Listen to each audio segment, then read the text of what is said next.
Previously, we learned that we can call functions inside a function body, but what happens when the function we call is the function that we're currently inside? Here's an example. This program contains a function called add5.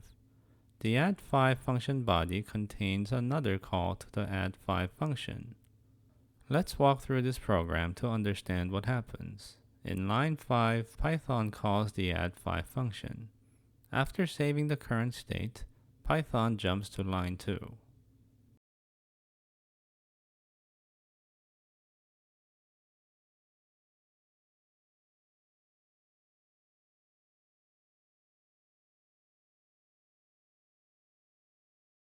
Then Python executes line 2.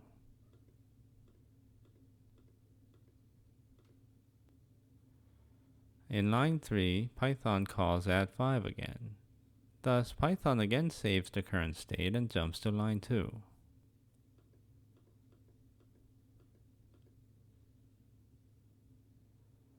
Do you see the pattern? Python moves back and forth between lines 2 and 3 indefinitely.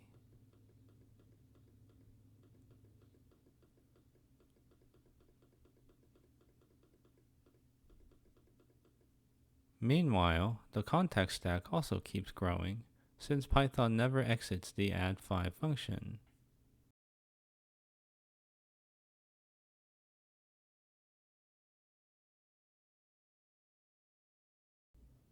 When the context stack grows too large, Python intervenes and exits the program.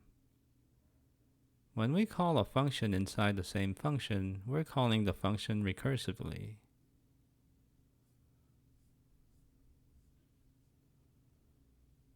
As we saw, we can use recursion to execute the same code over and over again.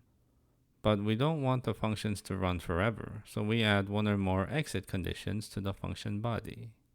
If an exit condition is true, then Python exits the function. Otherwise, the function continues to call itself. Here is an example. Let's examine this program. The addCount function contains two parameters x and y. If y is equal to 0, then the function returns x to the call site. Thus, y == 0 is the exit condition. If y is not 0, then Python adds 1 to x, subtracts 1 from y, and calls addCount again. Let's run this program in a simulator to see what happens. First, Python calls addCount with arguments 5 and 3.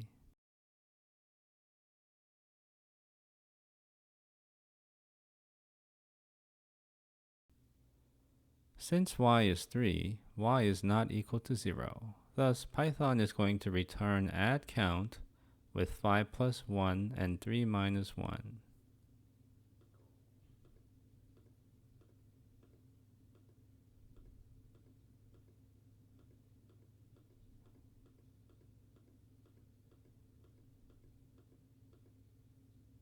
Now x is 6 and y is 2.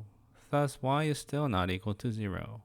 Python is going to return addCount with 6 plus 1 and 2 minus 1.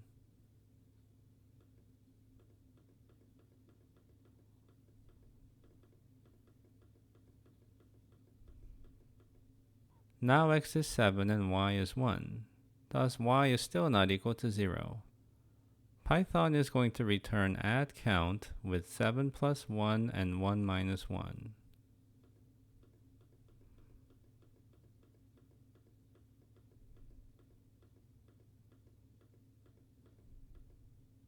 Now x is 8 and y is 0. Thus, the if test is true, and Python is going to return x, which is 8.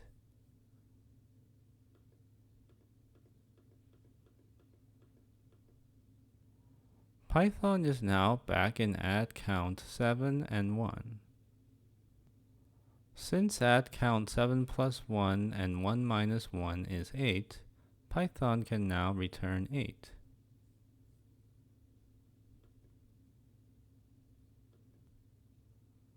Python is now back in addCount 6 and 2. Since addCount 6 plus 1 and 2 minus 1 is 8, Python returns 8 again. Python is now back in add count 5, 3. Since add count 5 plus 1 and 3 minus 1 is 8, Python returns 8 again. Python is now going to push the return value into the value stack and finish the function call. Finally, Python pops the value stack and assigns the pop value to variable z.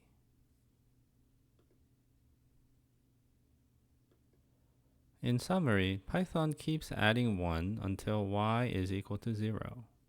Effectively, the program computes x plus y, or in this case, 5 plus 3.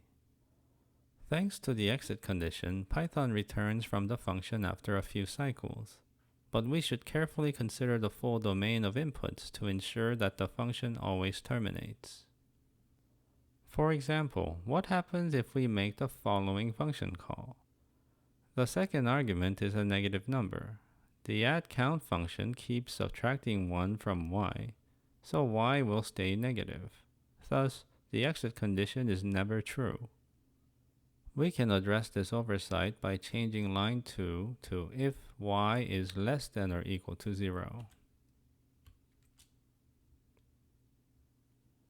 Now the exit condition is also true when y is negative.